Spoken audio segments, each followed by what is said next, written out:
도대체 무슨 얘기하는 거야 지금? 이런 식으로 단순화시켜서 밀어붙여요. 김어준 뉴스공장 거기서 수없이 그런 얘기 했어요. 그러니까. 근데 이제 와가지고 이제 확인 이러는데 그게 보안 수사권의 요체예요.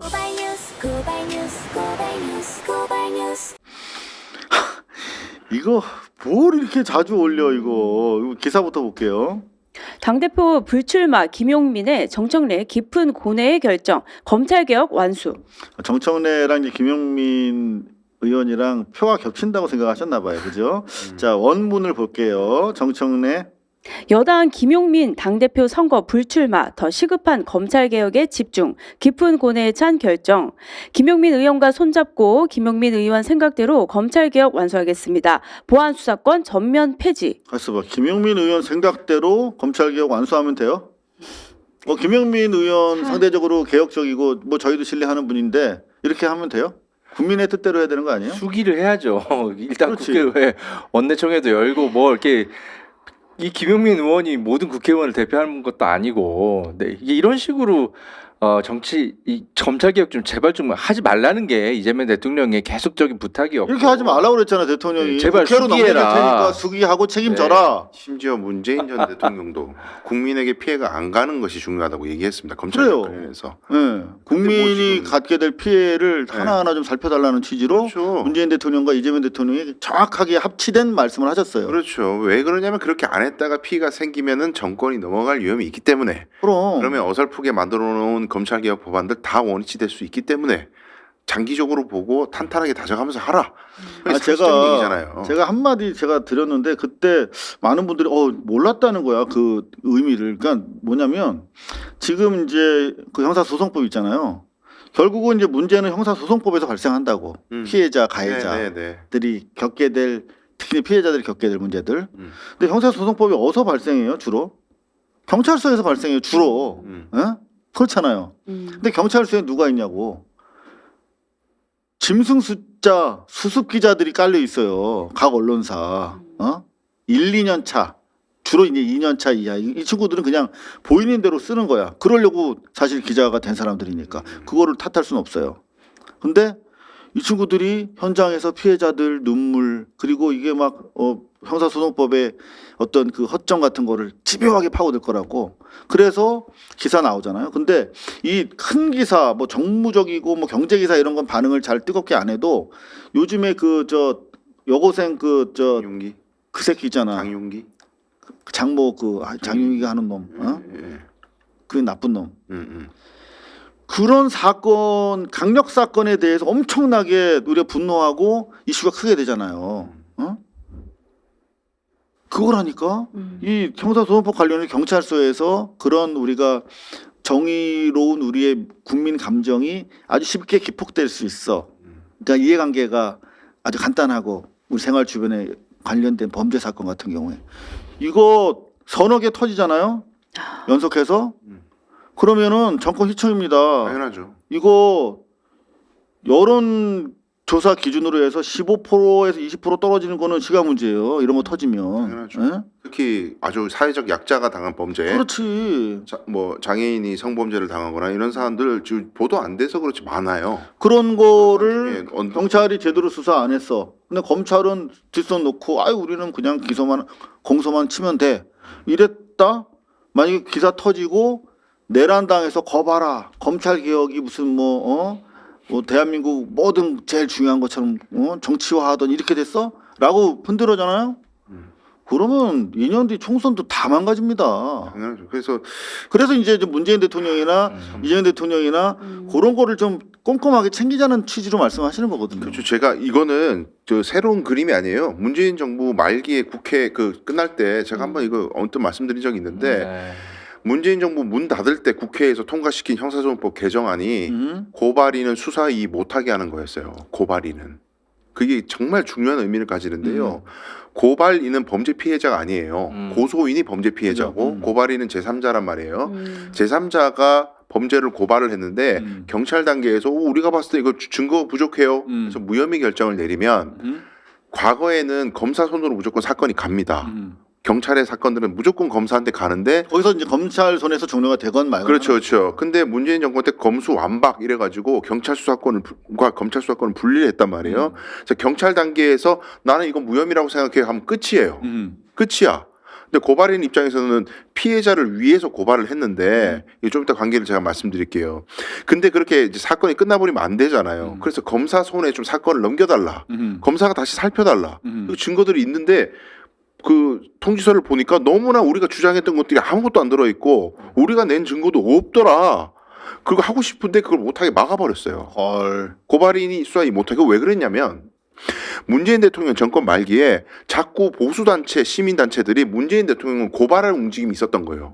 시민단체가 고발 많이 하잖아요. 제3자가 하는 겁니다. 그렇죠. 그랬더니 경찰 단계에서 마무리되면 좋은 거예요.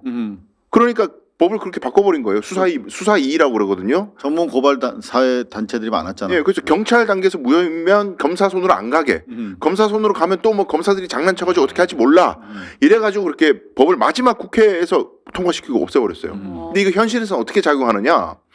장애인 분들 있잖아요. 네. 말씀을 좀 못하시거나 좀 불편하시거나 이런 분들 성범죄 당하잖아요. 그러면 장애인 단체에서 고발해요. 그렇지. 대신 해줘야지. 대신 할 수밖에 없어요. 혹은 거동이 불편하신 분이거나 그런 분들이 필요해요. 어려우니까. 예, 근데 고발을 했어요. 근데 경찰이 납득할 수 없는 이유로 무혐의 처분했어요. 그럼 수사일에서 검사 손에 갖다 줘야 되잖아요. 그게 안 되는 거예요. 보통 이제 네. 여러분들 도가니에서 보셨던 것처럼 힘 있는 놈들이 그런 나쁜 짓 하잖아요.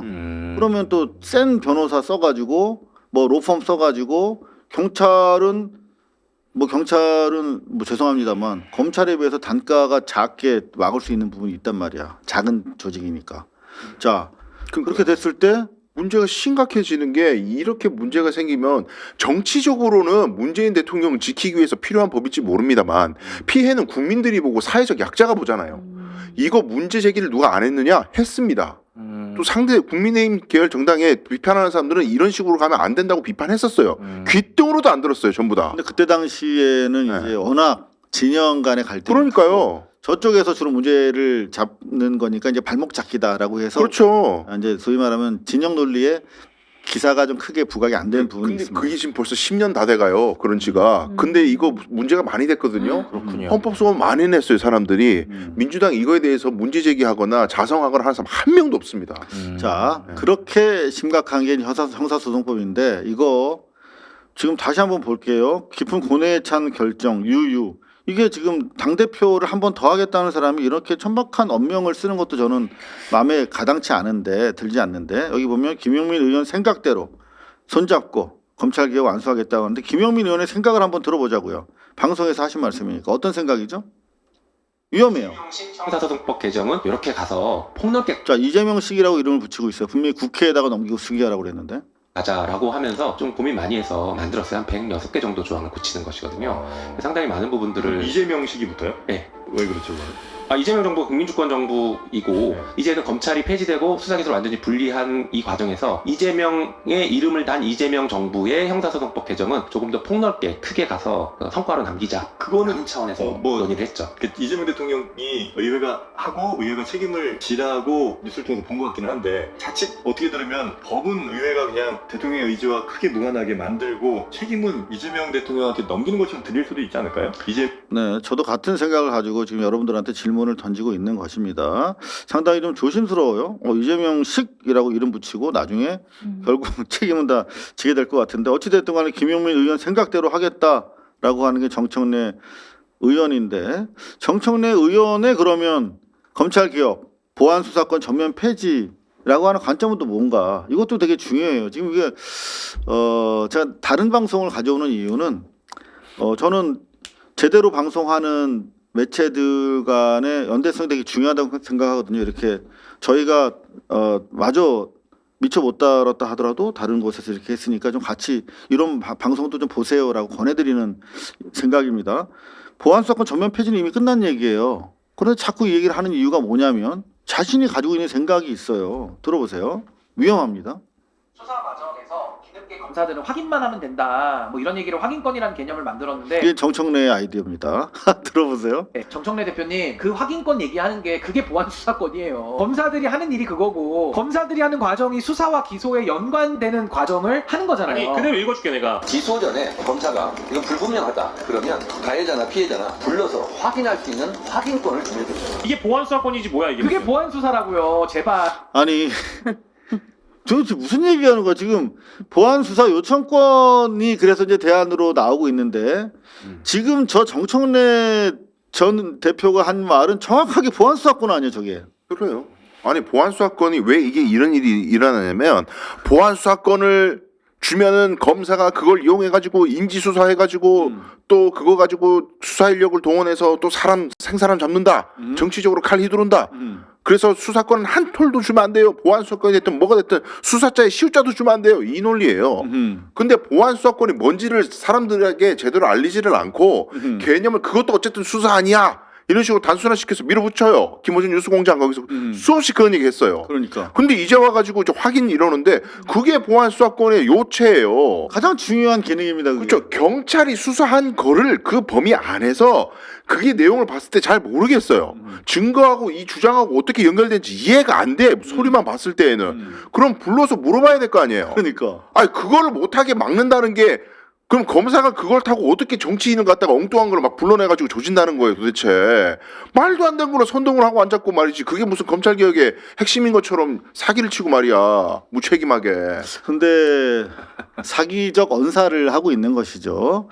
그런데 정말 정치라고 하는 것은 국민을 자기 머리 위로 올리고 국민을 대우하는 게 사실은 진짜 이재명 정치거든요. 네. 자기 윗자리에다 국민을 모시잖아. 아니 국무회의는 권력을 휘두르는 정말 자기의 파워 체킹, 권력 확인하는 자리야. 근데 거기를 대통령이 국민들 보세요. 제가 이렇게 할게요. 제가 잘하고 있나 감시해 주세요. 라면서 이거를 공개해. 그리고 국민들이 다 알게 만들어. 다시 말하면 국민들이 똑똑해지게 만드는 거야. 자기를 감시할 수 있도록. 이게 우민화의 반대거든요. 국민들을 자꾸 정보를 감추고 모르게 해서 통치의 대상으로 편하게 다룰 수 있도록 만들었어요. 여태까지. 정치 시스템이.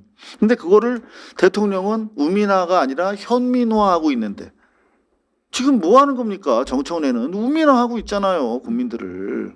제가 진짜 이렇게 질문해 볼게요. 만약에 김어준이 뉴스공장에서 조국 전 대표의 초기 입장하고 똑같게 조국 전 대표도 보안 수사권이 제한적으로 필요하다고 했었습니다. 그럼요. 맞아요. 그거 이어받아서 김어준이 뉴스공장에서 보안 수사권 다 없을 때는 이런 문제 생길 수 있다고 만약에 방송 한 번만 했다고 가정해 볼게요. 정청래 대표 이런 식으로 하겠습니까? 절대 안 합니다. 무조건 김어준 뉴스공장 따라갑니다. 이런 게 뉴미디어의 폐해라는 거예요. 제가 보기에는. 같은 뉴미디어를 하고 있는 입장에서 끊임없이 저희가 사실 성찰하는 내용인데요. 저희처럼 지금 이제 80만 여러분들 막 구독자 넘겼는데 3배, 4배 되는 매체에서는 3배, 4배 더 성찰을 해야 될 거 아닙니까? 그죠? 안타깝습니다. 지금 이것도 거의 보도가 안 되고 있는데 박범계 의원이 민주당 전당대회 공정성 우려. 단도직입적으로 3가지 문제를 제기했습니다. 첫 번째, 네, 수석 사무부총장, 조직부총장 등 당 운영의 핵심인 의원들과 실무상의 핵심 당직자들을 유임하는 인사가 지난 6.22자로 단행됐죠. 6월 22일 인사를 했어. 대폭 한 40명. 그리고 당시의 당대표는 이틀 뒤인 6월 24일자로 사퇴했군요.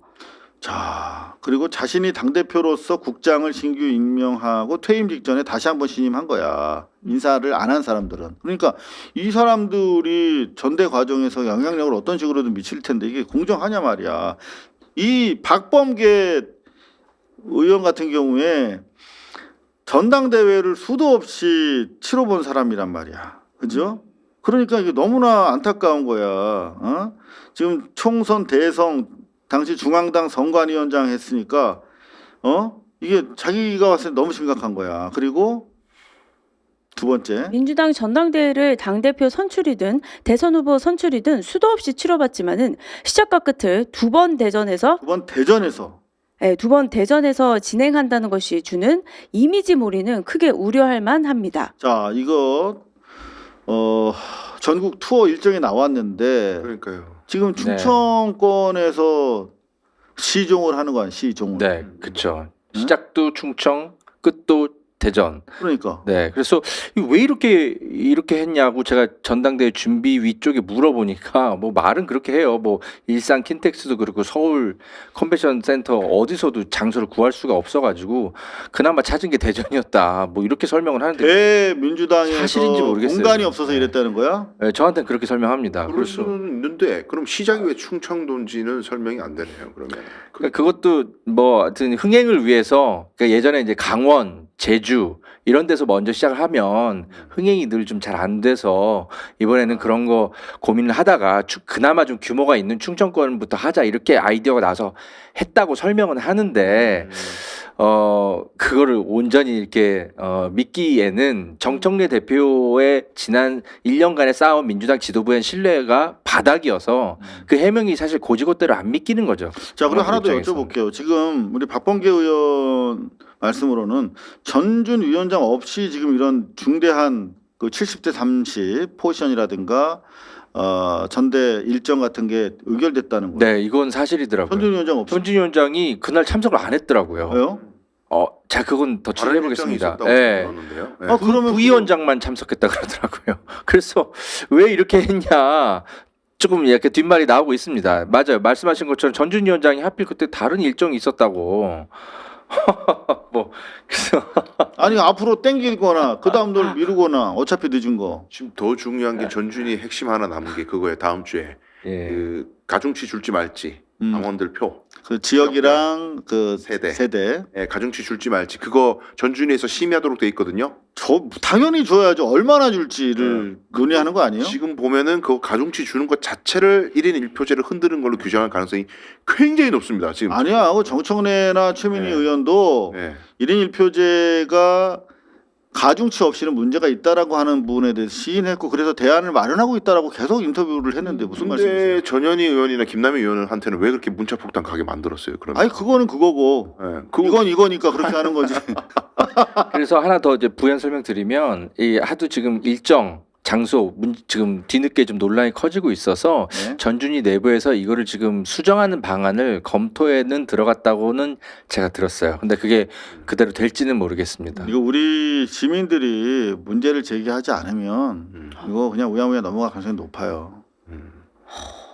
네, 계속 당원들이 목소리를 내야 되는 사안이 특히 맞는 우리 것 같습니다. 국회 출입하는 허재영 기자가 목소리를 많이 좀 내주셔야 될 것 같습니다. 이거 네. 그 당원하고 국민 여론조사하고 비율을 7대3이 아닌 5대5로 고치려고 지금 빌드업한다 이 얘기를 김어준 씨 쪽에서 계속 해왔거든요. 이때까지. 그런 움직임 없는데. 그러니까 전준희 그거는 픽스 됐는데 이미. 그러니까요. 이게 뭐 1인 1표제가 이런 부작용이 있니?